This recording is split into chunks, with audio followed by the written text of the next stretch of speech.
Ukraine से जंग के 9वें दिन रूसी सेना के हमले से जपोजिरिया एटमी प्लांट में आग लग गई। हालांकि निदेशक अलेक्जेंडर स्टारुख ने कहा कि प्लांट सुरक्षित है। रूसी सेना ने गोलीबारी के बाद एडमिन और कंट्रोल बिल्डिंग पर कब्जा कर लिया। यूक्रेन के विदेश मंत्री दिमित्रो कुलेबा ने बताया कि रूसी सेना यूरोप के सबसे बड़े न्यूक्लियर पावर प्लांट जपोरिजिया पर चारों तरफ से गोलीबारी कर रही है।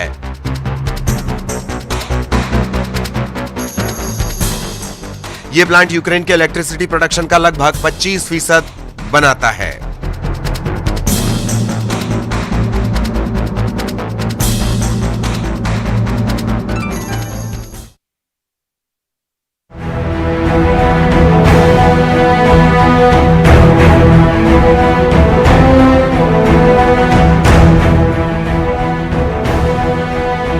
यूक्रेन पर हमले की वजह से रूस पर जारी प्रतिबंधों से नाराज होकर रूस ने भी कदम उठाने शुरू कर दिए हैं।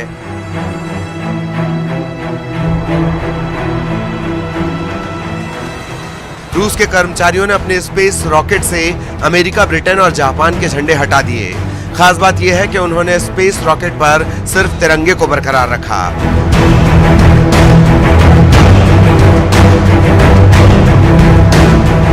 दरअसल जापान, अमेरिका और ब्रिटेन ने रूस पर कड़े आर्थिक प्रतिबंध लगाए हैं। जानकारी के मुताबिक ये वीडियो सोयूज रॉकेट का है जो कजाकिस्तान के बैकोनुर कॉस्मोड्रोम में रखा है।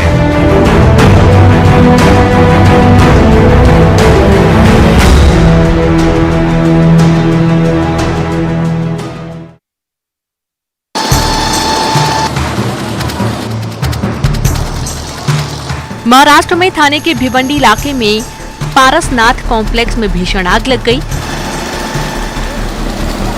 देखते ही देखते आग की लंबी लंबी लपटें उठने लगी।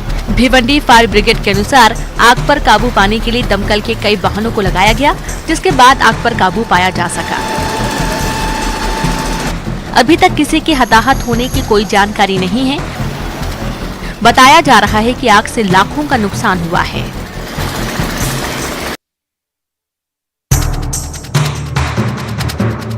विदिशा के करारिया चौराहे में यूरिया से भरा ट्रक 11,000 वोल्ट की हाई टेंशन लाइन से टकरा गया। इसके चलते गाड़ी में आग लग गई। इस हादसे में ड्राइवर की मौत हो गई तो वहीं 2 लोग गंभीर रूप से घायल हो गए। इस घटना के बाद ग्रामीण भड़क गए और हंगामा करने लगे। मौके पर पहुंची पुलिस ने लोगों को शांत करवाया। ग्रामीणों का आरोप था कि बिजली विभाग की लापरवाही से यह हादसा हुआ। साथ ही दोषी बिजली विभाग के कर्मचारियों पर कार्रवाई की मांग की गई।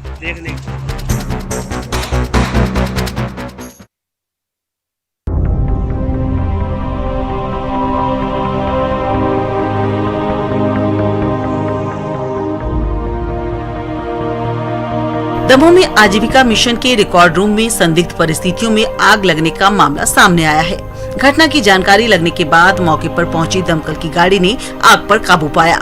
रिकॉर्ड रूम में आग लगने का कारण स्पष्ट नहीं हो सका है, लेकिन आजीविका मिशन जिला प्रबंधक ने कचरे जलाए जाने की वजह से रिकॉर्ड रूम में आग लगने की बात कहते नजर आए। लेकिन कचरे की आग वेंटिलेशन में काफी ऊंचाई होने पर कैसे अंदर आ सकती है, ये बात किसी की समझ में नहीं आ रही। फिलहाल आग लगने के कारणों का खुलासा पूरे मामले की जांच के बाद ही बाहर आने की बात कही जा रही है।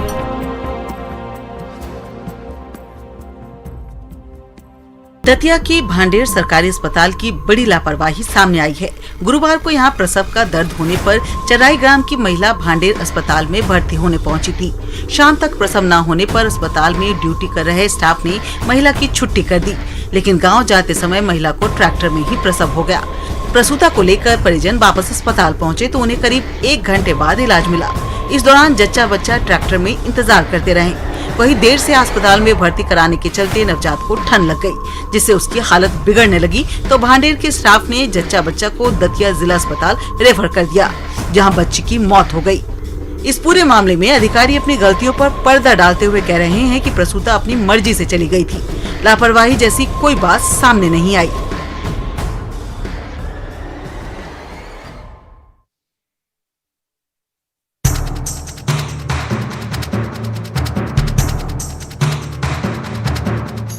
जय रोग अस्पताल में लापरवाही मामले में अस्पताल प्रबंधन में बड़ा एक्शन लिया है।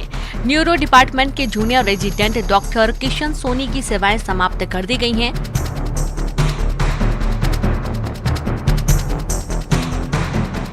जीआरएमसी के डीन डॉक्टर समीर गुप्ता ने ये कार्रवाई की है। दरअसल न्यूरो सर्जरी विभाग के आईसीयू में भर्ती ब्रेन हेमरेज के मरीज को मृत बताने का मामला सामने आया था। बताया जा रहा है कि मरीज शिव कुमार उपाध्याय को मृत बताकर वार्ड बॉय ने वेंटिलेटर और ड्रिप निकाल दिया था, जिस पर परिजनों के हंगामे के बाद फिर से वेंटिलेटर पर रखा गया, लेकिन इसके 3 घंटे बाद मरीज की मौत हो गई थी।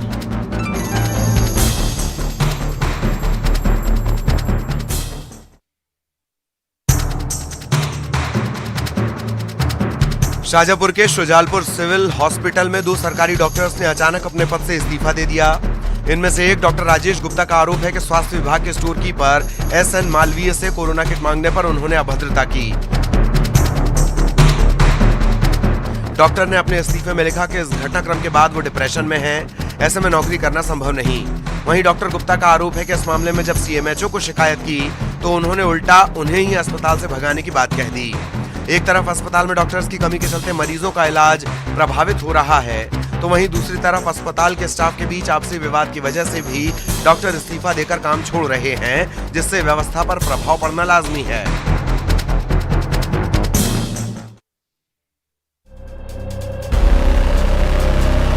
मौलिक अधिकार आपको देना होगा।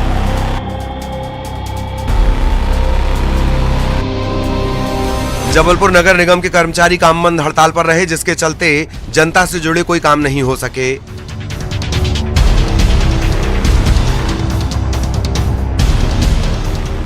निगम दफ्तर में ताले लटके रहने से वहां आने वाले लोग खाली हाथ लौटने को मजबूर रहे। दरअसल नगर निगम कर्मचारियों की वर्षों से लंबित समस्याओं को लेकर संघ के आह्वान पर हड़ताल की गई।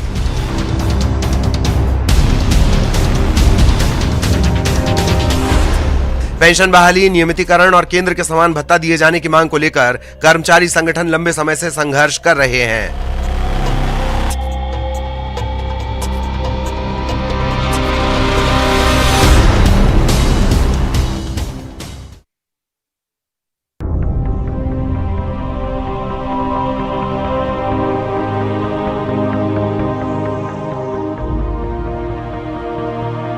शिवपुरी के नरवर निकाय में चुनावी पारा चढ़ा हुआ है।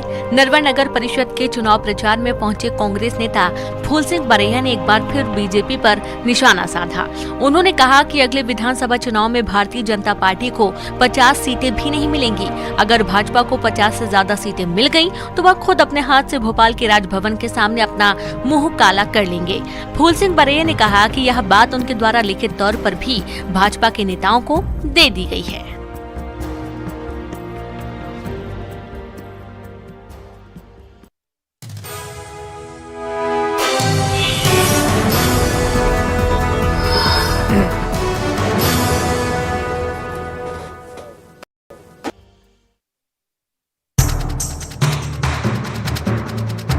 छतरपुर के चंदला में 2 शराबी युवकों ने जमकर हंगामा किया।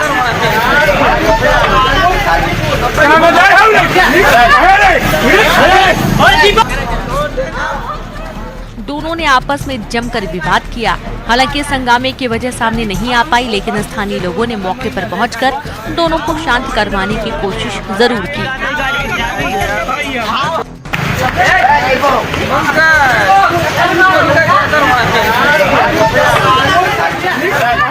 अब सोशल मीडिया पर यह वीडियो जमकर वायरल हो रहा है। दोनों युवक नगर के ही बताए जा रहे हैं। फिलहाल इस मामले में किसी ने भी थाने में शिकायत दर्ज नहीं कराई है।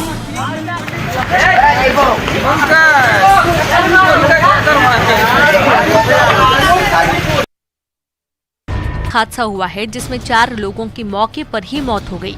हादसा इतना भीषण था कि शवों को पहचानना मुश्किल हो रहा है। गुरुवार की देर रात दुर्ग के मोहन नगर इलाके के रेलवे ब्रिज पर हादसा हुआ है। हादसे में ट्रक ड्राइवर सहित 4 लोगों की मौत हुई। ब्रिज पर ट्रक और बाइक की जोरदार टक्कर के बाद ट्रक बाइक समेत नीचे गिर गया। नीचे पिकअप वाहन खड़ा था, वो भी ट्रक की चपेट में आ गया। इस बड़े हादसे में ट्रक ड्राइवर समेत बाइक सवार 3 लोगों की मौत हो गई।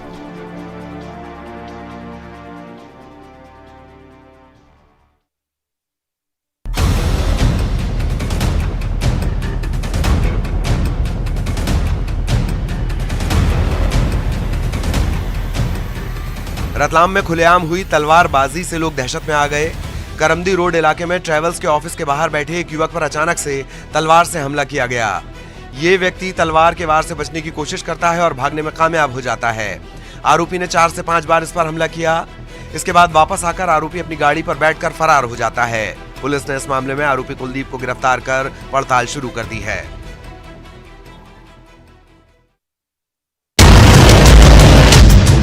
दुर्ग सेंट्रल जेल में बंद एक कैदी ने अपना गला रेतकर सुसाइड करने का प्रयास किया। हाई सिक्योरिटी वाले जेल में आत्महत्या की कोशिश से वहां अफरा तफरी मच गई। तत्काल कैदी को जिला अस्पताल में भर्ती करवाया गया, जहां उसका इलाज जारी है। डकैती के मामले में पकड़ाए संबलपुर के रहने वाले राजेश थापा ने ब्लेड से गला काटकर आत्महत्या की कोशिश की। बताया जाता है कि घायल कैदी राजेश थापा कुछ दिनों से खुद को संबलपुर उप जेल में शिफ्ट करने की मांग कर रहा था। फिलहाल घायल कैदी का इलाज जारी है। वहीं जेल के अंदर धारदार चीज कैसे पहुंची, इसकी भी जांच की जा रही है।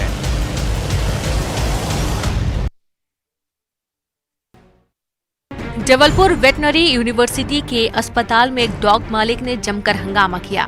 इस दौरान डॉक्टर और स्टाफ के साथ काफी देर तक डॉग मालिक की कहासुनी हुई। दरअसल उत्कर्ष सिंह कुशवाहा बीते 7 महीनों से यहां अपने डॉग का इलाज करवा रहा है और अचानक वहां के चिकित्सकों ने उत्कर्ष को अपने डॉग का इलाज दिल्ली या चेन्नई में कराने की सलाह दी थी। डॉक्टर्स की इन बातों से उत्कर्ष भड़क गया और उसने अपने साथियों को अस्पताल में बुलाकर जमकर हंगामा किया। उत्कर्ष का कहना है कि उसके डॉग के गले में एक ग्रंथि में कोई परेशानी आ गई थी और इन 7 महीनों में लगभग 1.25 लाख रुपए अपने डॉग के इलाज पर खर्च कर चुका है। बहरहाल डीन की समझाइश के बाद मामला शांत हो गया और उत्कर्ष के डॉग का इलाज किया जा रहा है।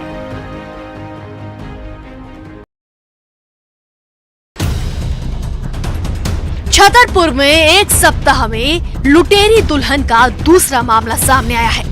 इस बार लुटेरी दुल्हन ने लॉकडाउन के दौरान युवक को प्रेम जाल में फंसाया। 2 साल अफेयर के बाद जनवरी में शादी कर ली। फरवरी में लुटेरी दुल्हन ने जमीन बिकवाकर गहने खरीदवाए और 2 लाख रुपए और जेवर लेकर फरार हो गई। अब पीड़ित युवक थाना और एसपी ऑफिस के चक्कर लगा रहा है। अखिलेश ने बताया कि 2 साल पहले जब पहला लॉकडाउन लगा था तब उसे उषा पाल से प्यार हो गया था।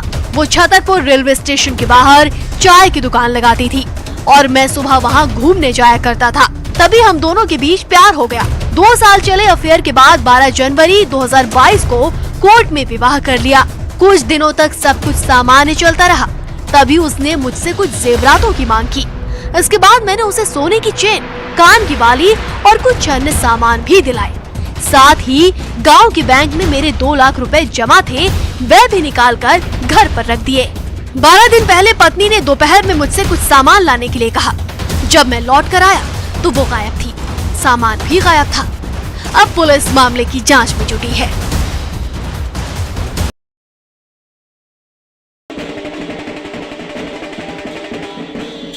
बेटी है तो कल है नारे का समाज पर सकारात्मक असर पड़ता दिख रहा है। पहले जहां बेटियों को बोझ समझा जाता था, वही समाज अब बेटियों को वरदान मानने लगा है। क्योंकि नर्मदापुरम से कुछ ऐसी ही तस्वीर सामने आई है। यहाँ ग्वालटोली में एक परिवार ने अपने घर जन्मी बेटी के अस्पताल से घर आने पर ऐसी खुशियां मनाई कि लोग इसे आदर्श उदाहरण बता रहे हैं। ग्वालटोली में इमरत लाल निगोते के परिवार में उनके बड़े बेटे के यहाँ कन्या रत्न के रूप में लड़की के जन्म पर जमकर ढोल नगाड़ों और पटाखों के साथ खुशियां मनाई गयी। जन्म के बाद अस्पताल से घर आगमन पर अपने सभी रिश्तेदार, परिवार और इष्ट मित्रों के साथ नवजात बिटिया का निगोते परिवार ने नाच गाने के साथ जोर शोर से स्वागत किया।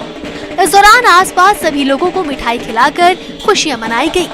परिजनों की खुशी देखकर सभी लोगों ने बच्ची के उज्जवल भविष्य की शुभकामनाएं दी।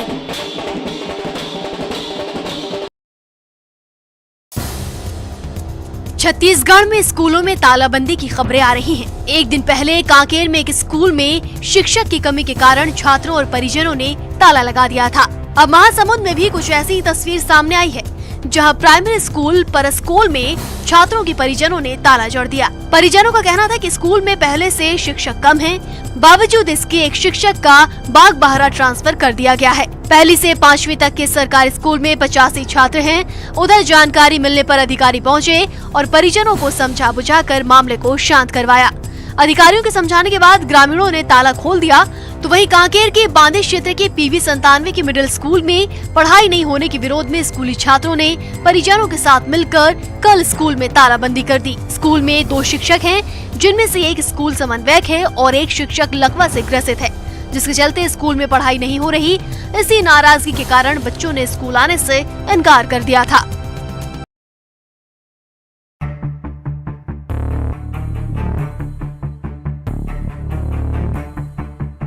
दतिया जिले से एक अजीबोगरीब मामला सामने आया है, जहां प्रशासन ने पहले सम्मान निधि के पात्र किसानों को सूची बनाकर उनके खाते में पैसे डाल दिए और अब अपात्र बताकर प्रशासन सम्मान निधि के पैसे किसानों से वसूल कर रहा है। अब तक प्रशासन किसानों के सम्मान निधि के 50 लाख से ज्यादा की वसूली कर चुका है।